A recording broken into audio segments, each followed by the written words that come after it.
Olá, bem-vindos a mais um programa Livros com Fé aqui na nossa Ângelos TV. Todas as semanas queremos levar até si o que de melhor o mercado editorial católico apresenta, lança para o mercado, sempre numa perspectiva de evangelização e de levar até si boas leituras.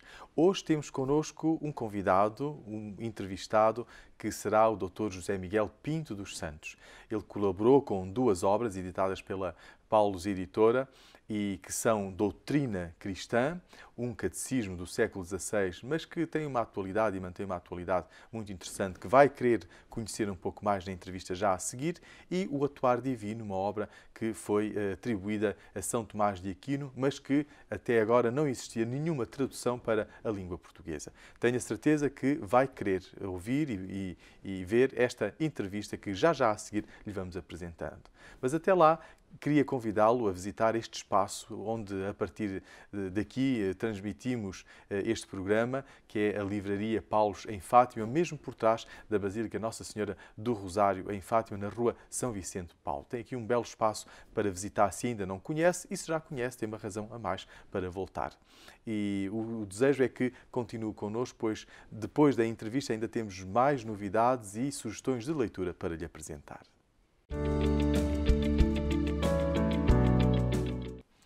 Olá, viva, bem-vindos mais uma vez ao nosso programa Livros com Fé. Temos connosco hoje o Dr. José Miguel Pinto dos Santos, que é doutorado em História pela Universidade Nova de Lisboa e também em Economia pela Universidade de Hiroshima. Neste momento é professor de Finanças na AES Business School em Lisboa desde 2006, mas antes teve 18 anos enquanto professor na Universidade de Hiroshima, no Japão. É um opinionista regular do jornal Observador, tem vários artigos e vários capítulos de livros publicados. Com a Paulus Editora colaborou em duas obras, Atuar Divino e Doutrina Cristã, que é um catecismo elaborado pelo padre Marcos Jorge e publicado em Portugal em 1566. Dr. José Miguel, muito obrigado pela sua presença, é um gosto tê-lo connosco e obrigado pela colaboração que tem para com a Paulus Editora. É um gosto. Doutrina Cristã. Porquê publicar, no século XXI, um catecismo que é do século XVI? Qual é a sua importância? Esta doutrina cristã penso que é intemporal. Foi não só a doutrina cristã mais publicada em português, portanto a primeira edição foi, como disse, em 1566, mas depois houve inúmeras reedições em Portugal até ao final do século XIX. E depois tivemos aqui um interregno no século XX e no século XXI, finalmente, cerca de 500 anos depois da primeira edição, temos aqui uma outra edição. É intemporal porque a doutrina cristã não se altera e a explicação que o padre Marcos Jorge fez é de tal maneira clara e simples e acessível que pode ser utilizada por inúmeras gerações de portugueses ao longo dos últimos 5 séculos. Além disso, também foi usada por todo o mundo onde os portugueses chegaram.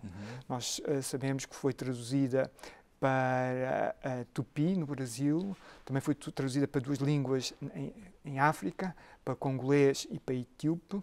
Foi traduzida para 3 línguas na Índia, onde, portanto, os portugueses também estiveram e muitos padres portugueses missionaram, e foi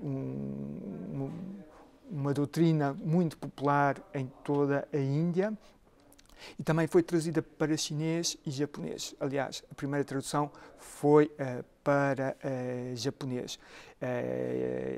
E estou-me já um pouco a fugir da pergunta, porque hoje, mas no passado ela chegou a muita gente. Um catecismo global, então. Exatamente.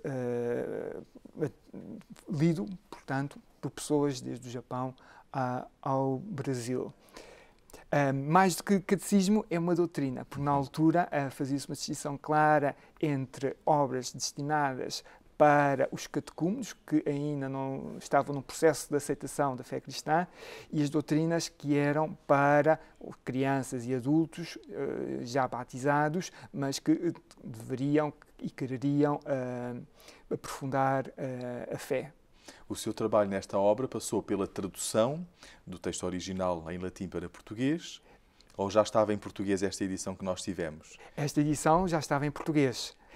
Foi uma fixação do texto. Exatamente. E atualização através de algumas notas a partir Exatamente. dos documentos do Concílio Vaticano II e do Catecismo da Igreja Católica que temos desde 1983. Sim, e do IUCAT e também. do IUCAT também. Como correu esse trabalho? Um trabalho que me deu um grande prazer, procurar fazer correspondência entre o que está escrito pelo Padre Marcos Jorge e o que está nos catecismos atuais.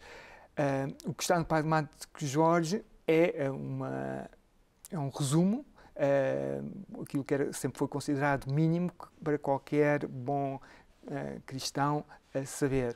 O que nós temos no Catecismo da Igreja Cristã é muito mais rico, mas não é para toda a gente. É preciso tempo e é preciso algum esforço para retirar toda a riqueza.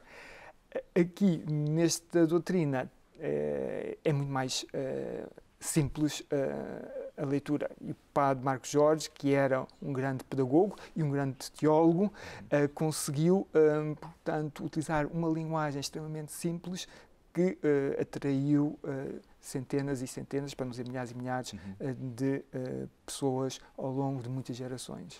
Uma das riquezas, para além do texto, do conteúdo simples, mas dentro da doutrina cristã, são também as ilustrações que compõem este mesmo catecismo. Exatamente.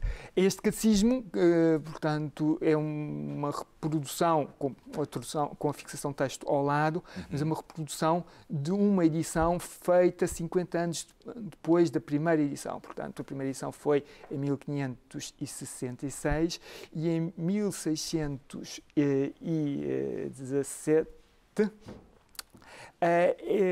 na Alemanha, decidiram fazer uma edição do texto em português, mas juntando cerca de 100 e tal imagens para ilustrar o que estava a ser dito.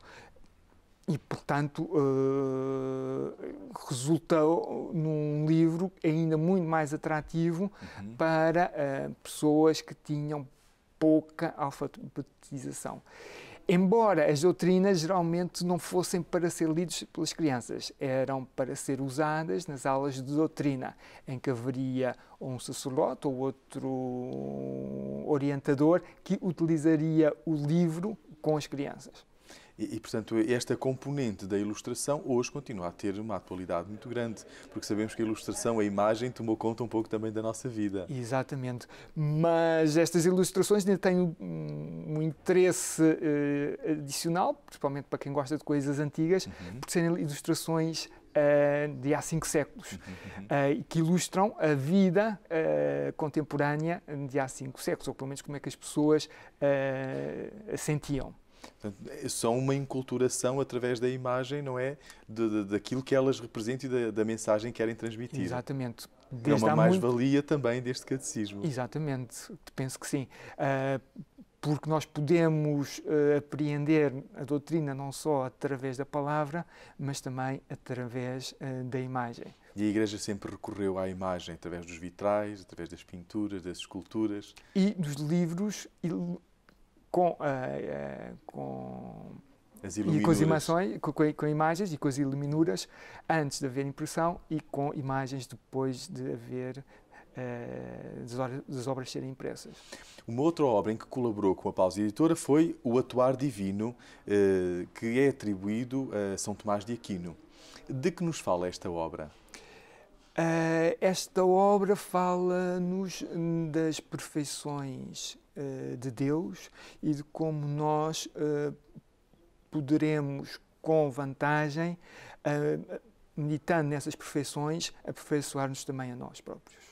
E fez a tradução do texto original em latim. Sim. E que não existia ainda em Portugal. Portanto, pela primeira vez foi feita a tradução desta obra. Tanto quanto eu saiba, sim, exatamente. É uma obra, aliás, que eu penso que está muito esquecida. Portanto, São Tomás de Aquino é extremamente estudado, mas o Atuar Divino praticamente não é referido.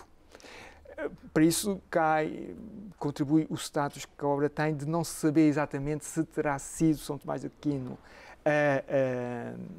a compô-la, mas mesmo não tenha sido São Tomás de Aquino, foi um discípulo que encarnou perfeitamente as ideias que São Tomás de Aquino tinha. Doutorado em História, portanto tem um grande interesse em História, doutorado em Economia, mais na área das finanças. De onde lhe vem o interesse pela espiritualidade, colaborando com a Paulus Editora, nestas obras especificamente ligadas à espiritualidade e à fé católica? Bom, Jesus Cristo é o nosso Salvador e, portanto, eu tenho um grande interesse em conhecer melhor Jesus Cristo. E, portanto, tudo o que tem a ver com Jesus Cristo e a Igreja fundada por Ele, a mim interessa-me.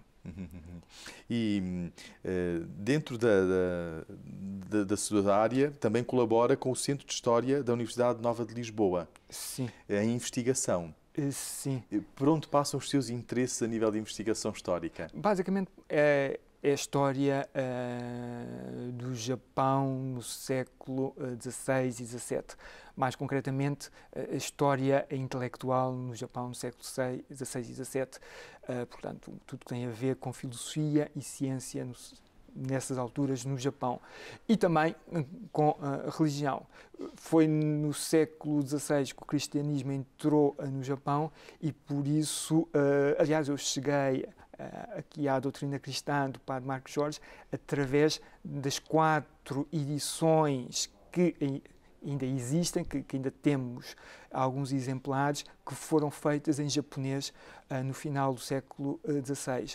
Tendo começado a estudar esse texto, pensei, por que não, ir à fonte original e, tendo começado a ler o texto em português, gostei tanto dele que fiz a proposta à Paulus, porque me pareceu que era um texto extremamente ainda relevante para qualquer pessoa que viva hoje em Portugal. Viveu vários anos no Japão, estudou lá também, ensinou lá, uma cultura completamente diferente da nossa, portuguesa, europeia também. O que mais admirou ou o que mais admira dessa cultura e, sobretudo, que contributo lhe deu para a sua vida espiritual, para a sua vida cristã? Eu admiro muito a sociedade japonesa, mas não pela espiritualidade. A sociedade japonesa é extremamente ordenada e harmónica, portanto, este é um ideal confucionista que permeia a sociedade japonesa e com o qual penso que a maior parte de qualquer pessoa do mundo, mas especialmente ocidentais, que quando vão para o Japão, se identifica muito bem. Não há imprevistos, digamos assim. A vida é muito fácil, porque está tudo bem organizado. O que é que contribuiu para a minha espiritualidade? Eu penso que a sociedade japonesa e os anos que passei no Japão contribuiu muito para a minha formação intelectual, mas não penso que terá contribuído muito para a minha espiritualidade enquanto seguidor de Jesus Cristo. Escreve artigos de opinião no Observador com regularidade semanal? Semanal não, mas com alguma regularidade. E temas mais ligados à economia, às finanças e à sociedade em geral. Sociedade em geral também. Onde se vai inspirar para escrever estes artigos e onde procura a fundamentação das suas opiniões?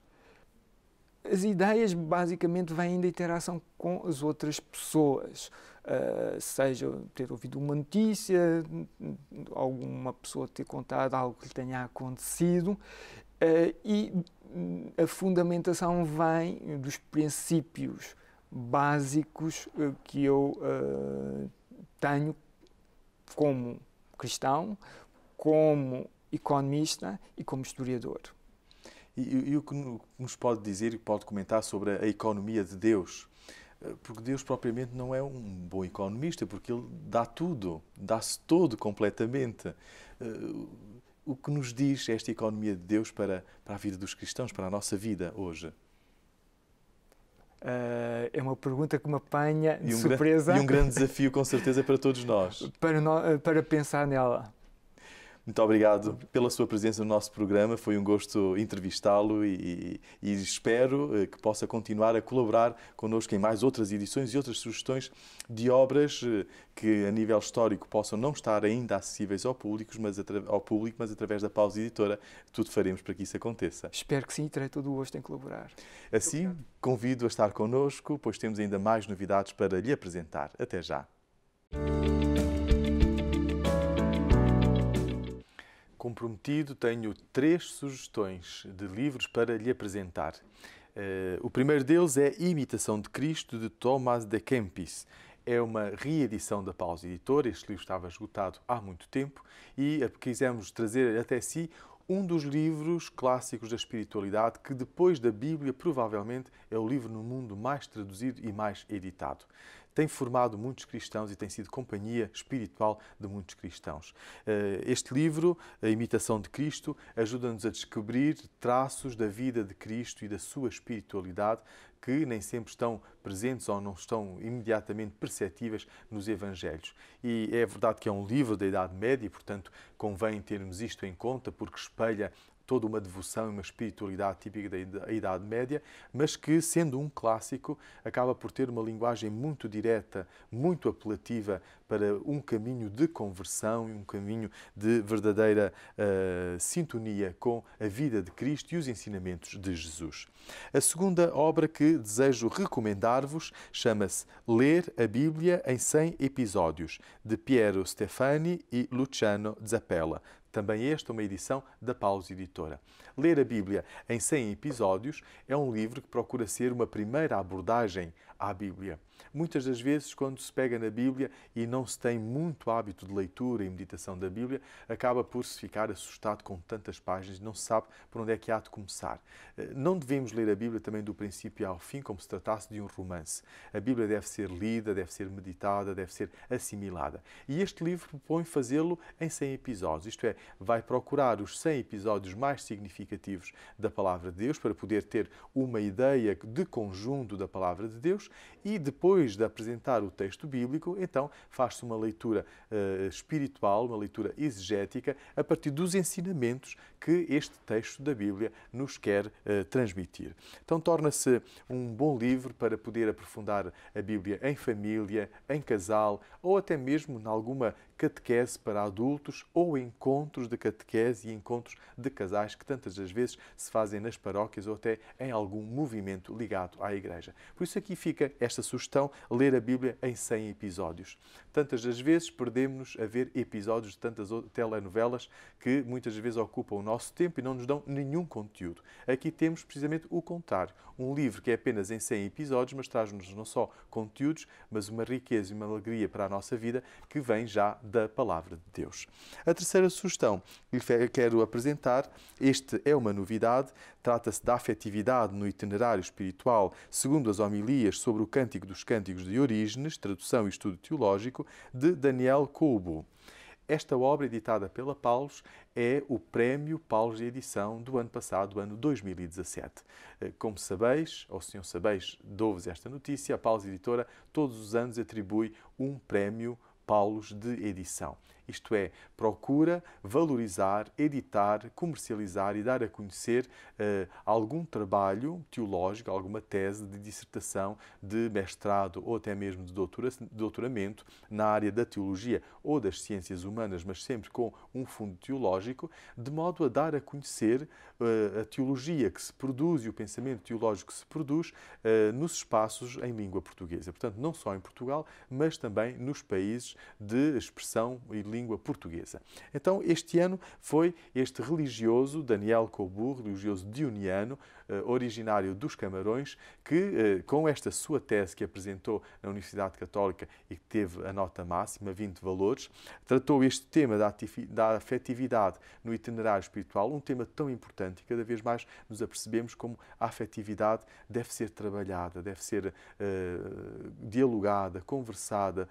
A formação para a afetividade é uma emergência nos dias de hoje no que diz respeito à educação. E isto aplicado ao itinerário espiritual, é uma abordagem de veras única e original na Igreja, a partir, obviamente, das homilias dos Cânticos de Orígenes. Orígenes, este padre da Igreja que comentou o livro da Bíblia, Cântico dos Cânticos. Então, fica aqui, se tem curiosidade de conhecer o autor e a obra a quem a Paulus Editora atribuiu o prémio de edição o ano passado, pois tem aqui esta bela proposta para conhecer. É um livro que se lê muito bem. Apesar de ser uma tese de mestrado, tem uma linguagem que é acessível e, sobretudo, ajuda-nos a contextualizar esta temática da afetividade no itinerário espiritual. São estas as propostas de leitura para esta semana. Desejo que alguma lhe tenha agradado e, se a quiser adquirir, pode encontrá-las nas nossas livrarias Paulus ou qualquer outra livraria católica ou até mesmo outras livrarias generalistas. Queridos amigos, Livros com Fé desta semana fica por aqui. Foi uma alegria, um gosto ter estado na sua presença, pois desejo que tenha gostado das nossas novidades, dos nossos eventos e das nossas sugestões que lhe apresentámos. Fica a certeza e fica a garantia de que na próxima semana estaremos cá com mais um programa e será entrevistada no próximo programa a doutora Isabela Alçada Cardoso, uma teóloga portuguesa que tem 2 livros publicados com a Paulus Editora. Ela virá falar-nos desses 2 livros. Domingo, dia da ressurreição e encarnação e imagem, mas para além disso temos tantas outras sugestões no próximo programa para lhe apresentar. Estou certo que não vai querer perder também o próximo programa Livros com Fé. Desejo que nos possa visitar numa das nossas livrarias Paulus, aqui em Fátima, em Lisboa, no Fundão, em Ponta Delgada ou até mesmo em Benguela, em Angola, se por lá se encontra. O nosso site, paulus.pt, está em atualização constante, por isso fica aqui o convite para visitar, pois ali poderá encontrar não só as novidades, mas também o calendário de eventos da Paulus Editora. E visite-nos ainda nas redes sociais, Facebook ou até mesmo YouTube, pois lá vamos colocando várias das nossas iniciativas e novidades e informações também. Desejo-lhe uma boa semana, uma semana abençoada e boas leituras, porque um bom livro é sempre uma boa companhia.